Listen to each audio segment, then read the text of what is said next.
Maintenant, vous avez tous l'occasion, la possibilité de vivre, d'écouter un tel service de guérison. Avez-vous réalisé que ce que je prêche est biblique, soit cela est éprouvé et confirmé comme vrai, soit cela est faux. Maintenant vient l'action, la décision. Le Christ est-il vivant? Est-il le même? Alors il se manifestera de la même manière. Vous, pentecôtistes, Jésus n'a-t-il pas dit qu'il est le même et qu'il sera avec nous? Et comme Paul l'a dit dans sa lettre aux Corinthiens, si vous parlez tous en langue, les gens penseront que vous avez perdu la raison. Mais lorsqu'une prophétie est prononcée, les pensées des cœurs sont révélées et les gens tombent sur leur visage et confessent que Dieu est au milieu de vous.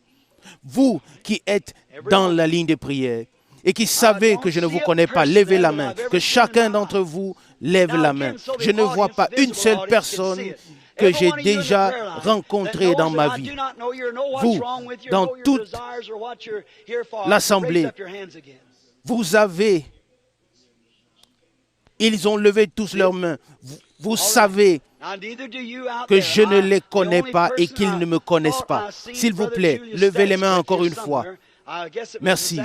Et vous, dans l'assemblée, vous m'êtes également inconnus. Je ne connais que Julius Statcliffe. Je l'ai vu tout à l'heure. Voici maintenant l'action dans les prochains instants, dans les prochains moments. La décision. Il ne s'agit pas de moi. Vous, dans l'assemblée, vous pouvez vous asseoir. Mais soyez attentifs. Il ne s'agit pas de moi. Je ne connais pas ces gens et ils ne me connaissent pas. J'ai levé mes mains devant Dieu et ils ont levé leurs mains pour le confirmer. Ils l'ont fait. Ils ne me connaissent pas, je ne les connais pas. C'est pourquoi il faut que quelque chose se passe afin que l'Écriture soit confirmée comme vraie. Eh bien, voici une femme. J'espère que tous ces micros fonctionnent aussi. Eh bien, nous sommes ici, nous nous rencontrons pour la première fois dans la vie, un homme, une femme, je ne les connais pas, je ne les ai jamais vus. Nous sommes ici et nous nous rencontrons ici la première fois. Merci, oui. Mais elle a une raison pourquoi elle est ici. Que peut faire Jésus maintenant, comme je l'ai dit? Le fait est que la guérison a déjà eu lieu. En effet, c'est dans ces meurtrissures que nous sommes guéris. Et Jésus-Christ est le même hier, aujourd'hui et pour l'éternité. Jésus a rencontré la femme au puits et il lui a demandé à boire. Vous connaissez l'histoire. Et Jésus lui parla jusqu'à ce qu'il trouva sa détresse. Et quelle était cette détresse? Elle avait 5 maris et celui qu'elle avait en ce moment n'était pas son mari. Et quand il lui dit cela, elle répondit, « Je reconnais que tu es un prophète, car le Messie viendra et il nous dira tout. Mais qui es-tu? » Voyez-vous, c'était le signe du Messie.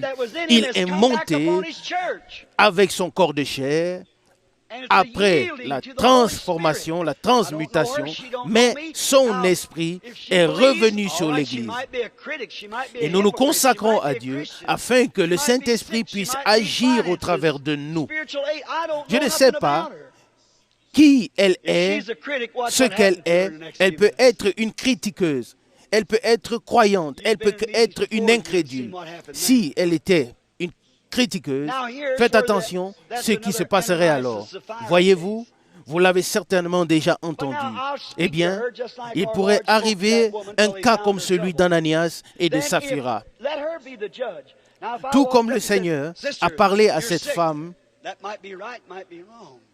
jusqu'à ce qu'il trouve sa détresse. Je pourrais dire, ma sœur, tu es malade, et quelques paroles en plus. Il a laissé venir dans la ligne de prière et poser mes mains sur elle et dire, loué soit le Seigneur, tu es guéri. Mais si le Saint-Esprit descend et me révèle ce qui a été ou ce qui est dans sa vie, s'il sait ce qui a été dans sa vie, il sait aussi ce qui sera. Croyez-vous cela? Eh bien, je voudrais maintenant m'adresser à la femme. C'est la première fois que nous nous rencontrons. Et tu es sûr que quelque chose se passe. Si tu n'étais qu'en présence d'un homme, tu ne pourrais pas ressentir cela.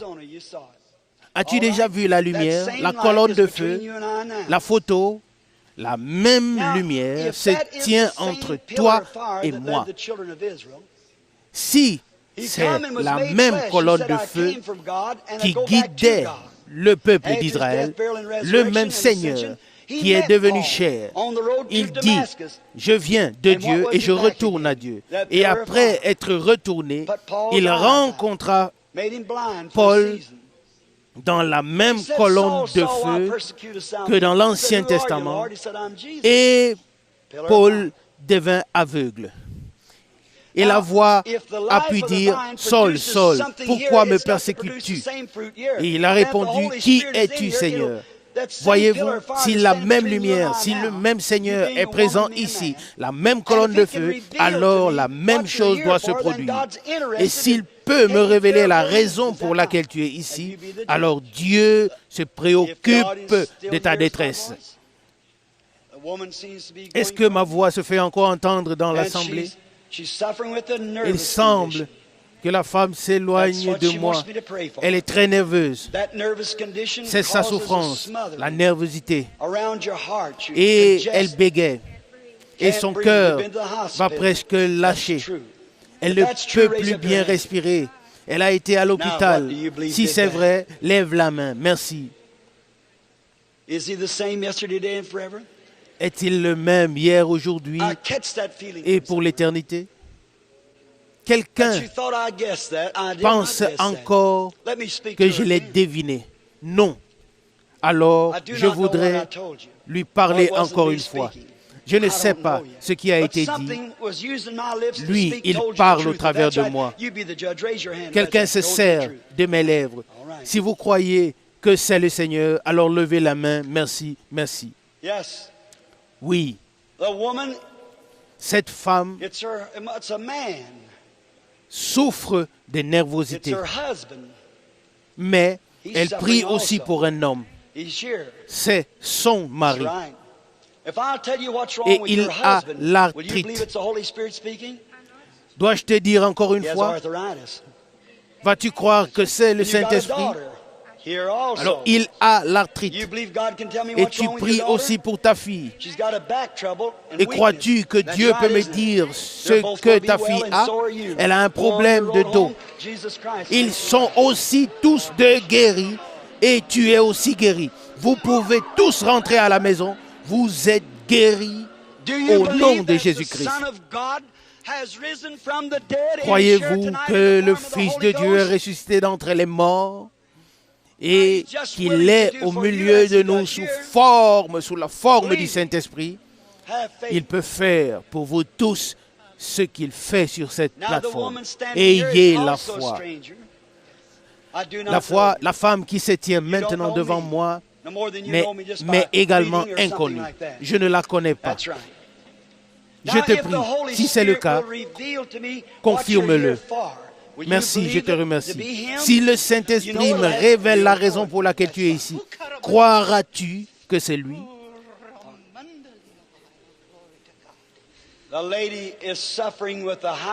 La femme souffre d'hypertension. Je vois, comme le médecin Je vois le médecin lui mettre l'appareil autour du bras et lui dire que c'est trop élevé. Elle a aussi des maux de tête et je vois que tu as une mauvaise vision. Regardez, voyez-vous, un instant, peut-être que d'autres choses seront dites. Il y a aussi un problème avec ton larynx. Et on t'a prescrit des médicaments, mais cela n'a pas aidé. Tu as aussi du mal à avaler. Et tu as l'hypertension et tu as un problème de vision. As-tu toutes ces choses? C'est vrai? Merci. Va, tu es guéri par la puissance de Dieu au nom de Jésus. Nous aussi, nous ne nous connaissons pas, femme. Tu as aussi une excroissance, une masse. Et cette excroissance est sur ton ovaire. Je vois que tu as été examiné. Si c'est vrai, alors lève la main. Merci. Quelqu'un prie.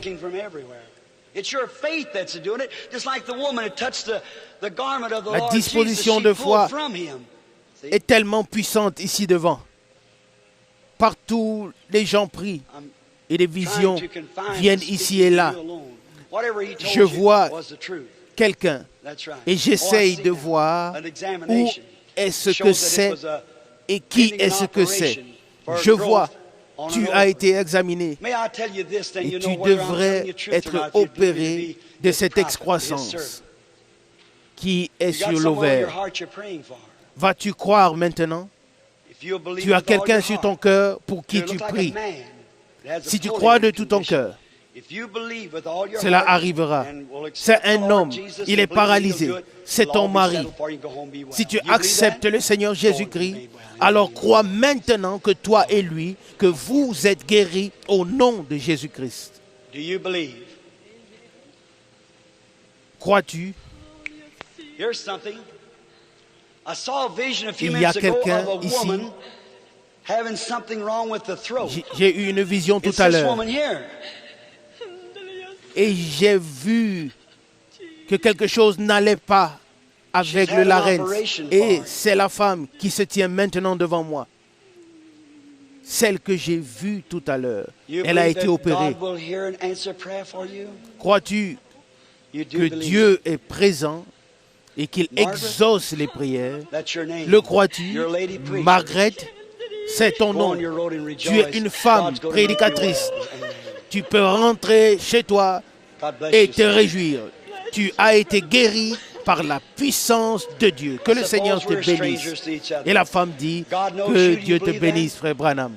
Nous aussi, nous ne nous connaissons pas. Si Dieu me révèle la raison de ta présence ici, l'accepteras-tu comme ton guérisseur et ton sauveur? Tu as quelque chose dans ton sang. Tu es diabétique et tu as un problème cardiaque. Et tu es aussi une femme prédicatrice. Et pour que tu saches que c'est le Seigneur qui parle, et tu pries pour ton mari, et ton mari peut à peine bouger. Il est malade et alité. Vous êtes tous de guéris par la puissance de Dieu au nom de Jésus-Christ. Que le Seigneur soit avec toi. Oh, si seulement vous pouviez croire, dit le Seigneur. Tout est possible à celui qui croit. Croyez-vous que sa présence est ici? Jésus a dit, si tu peux croire, alors tout est possible. Maintenant, il y a ici une femme de couleur. Voici une image parfaite de Jean chapitre 4. Crois-tu que Dieu peut me révéler ce qu'est ta détresse? Eh bien, tu n'es pas de cette ville. Tu viens de loin. Tu viens de Long Beach. Et tu as un cœur enflé. Et tu peux rentrer chez toi et dire à ton mari, Jeff, que tu as été guéri. Je ne connais pas cette femme, mais c'est le Saint-Esprit qui a révélé ces choses. Vous pouvez critiquer que cette femme pousse des cris de joie et des hurlements. Mais si vous aviez été guéri, vous auriez réagi de la même manière. Oh, croyez de tout votre cœur. Il pourrait avoir un nouveau réveil de la rue d'Azusa. Maintenant, je sens qu'il y a des pensées dans l'assemblée, que je lis des pensées. Non et encore non. Femme, s'il te plaît, approche-toi un peu plus. Tu sauras si quelque chose m'est révélé, que ce soit vrai ou non. Tu as une maladie de femme et une tumeur. Tu es guéri. Tu peux rentrer chez toi au nom de Jésus-Christ. Toi, femme, viens maintenant. Certainement, je le vois. Tu as une tumeur. Tu devrais être opéré. Crois-tu que le Seigneur t'a guéri? Lève ta main, remercie Dieu, il l'a fait. Je t'en prie, regarde ici, femme. Tu as l'asthme. Et tu penses tout le temps que c'est la fin pour toi. Tu es guéri. Rentre à la maison et remercie le Seigneur. Toi aussi, femme, tu as une maladie cardiaque grave. Tu es guéri. Remercie le Seigneur. Tu peux rentrer chez toi guéri. Crois-tu que ta maladie, tes maux de tête, tout ce que tu as, le cancer, que tu es guéri?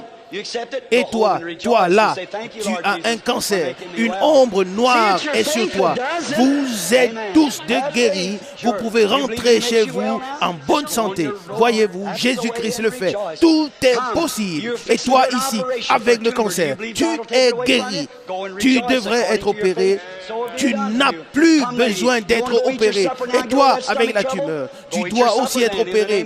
Et tu es déjà guéri. Tu n'as plus besoin d'opération. Toi aussi, avec le problème d'estomac, tu es aussi guéri. Va et mange ton dîner. Amen. Oh, le Seigneur Jésus fait tout cela. Voyez-vous, toi aussi tu as été guéri, femme. Toi avec ton bébé là-bas qui est aveugle, toi aussi tu as été guéri. Et l'enfant aussi. Oh, Jésus-Christ peut tout. Vous pouvez tous être guéris. Qu'en penses-tu, jeune femme? Il s'agit ici de l'enfant. Crois-tu que je suis le prophète de Dieu? Ton bébé est très mal en point. Crois-tu que Dieu peut me révéler ce qu'il en est? Cet enfant est né aveugle. Peux-tu vraiment servir Dieu? Vas-tu le croire? L'enfant est né aveugle, c'est vrai. Bien sûr que oui, mais peut-être le sais-tu, l'enfant est devenu aveugle dans ton ventre, dans ton sein, parce que tu as avalé quelque chose. Et tu as même eu des boubons. Et c'est ainsi que l'enfant est né aveugle. L'enfant est guéri. Allez tous deux au nom de Jésus-Christ. Et toi, femme, tu as une maladie de femme et tu as aussi été guéri. Toi, crois de tout ton cœur. Va sur ton chemin avec joie. Toi aussi, avec ton mal de dos, tu as aussi été guéri. Va aussi joyeux sur ton chemin. Vous tous ici, sur le rang, vous avez déjà été guéris. Vous pouvez le croire. Chacun de vous peut accepter la guérison maintenant. Croyez-vous tous, croyez-vous tous. Alors, nous allons prier ensemble. Le même Dieu qui sauve l'âme, le même Dieu qui guérit le cœur, le même Dieu qui sauve l'âme, le même Dieu guérit le corps. Voyez-vous, le Saint-Esprit est présent et agit. Levez-vous tous, s'il vous plaît, et acceptez Jésus. Combien de pécheurs sont ici qui n'ont pas encore pu croire et qui deviennent maintenant croyants? Levez les mains. Des dizaines de mains sont levées. Venez devant, venez et agenouillez-vous et priez. Vous tous qui voulez consacrer vos vies au Seigneur, venez, s'il vous plaît, levez-vous, avancez et nous prierons ensemble. Oui, quoi que ce soit, venez pour la prière, venez dans la présence de Dieu. Ici, le Seigneur me montre des visions, mais il m'a arrêté. Il m'a dit, appelle les gens à la repentance. Amen. Peut-être que parmi vous, parmi ceux qui consacrent leur vie à Dieu, il en viendra un qui deviendra prédicateur. Qu'est-ce que j'en sais? Mais venez, Dieu vous appelle. Il voulait que j'arrête avec la ligne de prière et que je vous appelle à la repentance et que je vous appelle au Seigneur. Venez devant et consacrez-lui vos vies. Jésus-Christ est ressuscité. Il est le même. Jésus est ici. Je suis simplement un pauvre homme sans instruction, mais le Messie est ici. Le Seigneur est ici. Remercié soit Dieu. Venez, vous, âmes qui avez vécu dans le péché, venez devant. Nous sommes dans sa présence. Agenouillez-vous autour de l'autel. Il est présent. Le Saint-Esprit est ici. Je ne sais pas ce qui va se passer dans les prochaines minutes. Quelque chose m'a dit, arrête avec la ligne de prière et appelle les gens à la repentance, à se repentir. Et je le fais maintenant. Laissez-vous réconcilier avec Dieu. Vous êtes appelés. Un jour, l'ange de la mort viendra vous appeler. Maintenant, l'ange du Seigneur est là. Maintenant, le Seigneur vous appelle. Et ne le rejetez pas aujourd'hui, mais venez maintenant. Bougez-vous maintenant. Et il bougera aussi son bras. Venez. Peut-être nous avons un cœur que nous pouvons chanter. Tel que je suis, tel cela doit être.